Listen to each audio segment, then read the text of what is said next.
আমাৰ মাননীয় ৰাষ্ট্ৰীয় অধ্যক্ষ নীতিন নবীনজী অহা 18 তাৰিখে ডিব্ৰুগড়লৈ আহিব আৰু ডিব্ৰুগড়ত তেখেত এখন ডাঙৰ সভাত তেখেতে যোগদান কৰিব। সভাখনৰ এটাতকৈ বৈশিষ্ট্য হ'ল আমাৰ ডিব্ৰুগড় জিলাৰ যিমান পৃষ্ঠা প্ৰমুখ আছে, পৃষ্ঠা প্ৰমুখক লৈ তেখেতসকলৰ লগত এখন আলোচনা চক্ৰত বহিব যে পুংখানুপুংখক্ৰমে গোটেই পৃষ্ঠা প্ৰমুখসকলৰ লগত এটা বিশেষ আলোচনা হ'ব।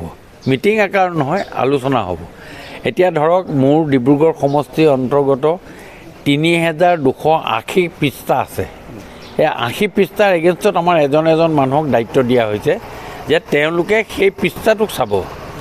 এখন পৃষ্ঠাত 60জন ব্যক্তি থাকে আৰু এই 60জন ব্যক্তিক ধৰি লওক 60জন ব্যক্তি মানে 20 ঘৰ মানুহ। এই 20 ঘৰ মানুহৰ ওপৰত আমি এজন মানুহক আমি দায়িত্ব দিছোঁ।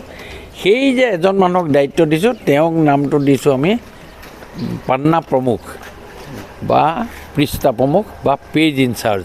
আৰু সেই পেজ ইনচাৰ্জ যেনেকৈ ডিব্ৰুগড় সমষ্টি আছে, টিংখং সমষ্টি আছে, লাহোৱাল চাবুৱা আছে, খোৱাং আছে, গোটেইখিনিৰে মিলাই প্ৰায় 18,000তকৈ অধিক আমাৰ পৃষ্ঠা প্ৰমুখৰ লগত তেখেতে ইণ্টাৰেকশ্যন কৰিব।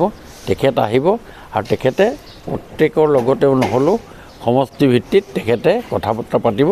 সেইখনে এখন আমাৰ আটাইতকৈ ডাঙৰ মিটিং। আমাৰ ইলেকশ্যনৰ আগত আৰু তেখেতৰ যি উপদেশ, তেখেতৰ যি বাণী, তেখেতে নতুনকৈ হৈছে এজন য়ং জেনেৰেশ্যনৰ ৰাষ্ট্ৰীয় সভাপতি আৰু তেখেতত অহাত আমি উৎফুল্লিত হৈছোঁ আৰু আমাৰ সকলো কাৰ্যকৰ্তাই সুন্দৰভাৱে তেখেতক আদৰাৰ কাৰণে আমি বিশেষ ব্যৱস্থা হাতত লৈছোঁ। আমি ডিব্ৰুগড়খন একেবাৰে ভাৰতীয় জনতা পাৰ্টীৰ পতাকাৰে মই সুন্দৰকৈ সজ্জা কৰি তোলাৰ ক্ষেত্ৰত আমি এটা ভাৰতীয় জনতা পাৰ্টীৰ বিশেষকৈ ডিব্ৰুগড় জিলা আৰু ডিব্ৰুগড় মণ্ডল, তিনিওটা মণ্ডলৰে বিশেষভাৱে এটা আমি ব্যৱস্থা হাতত লৈছোঁ।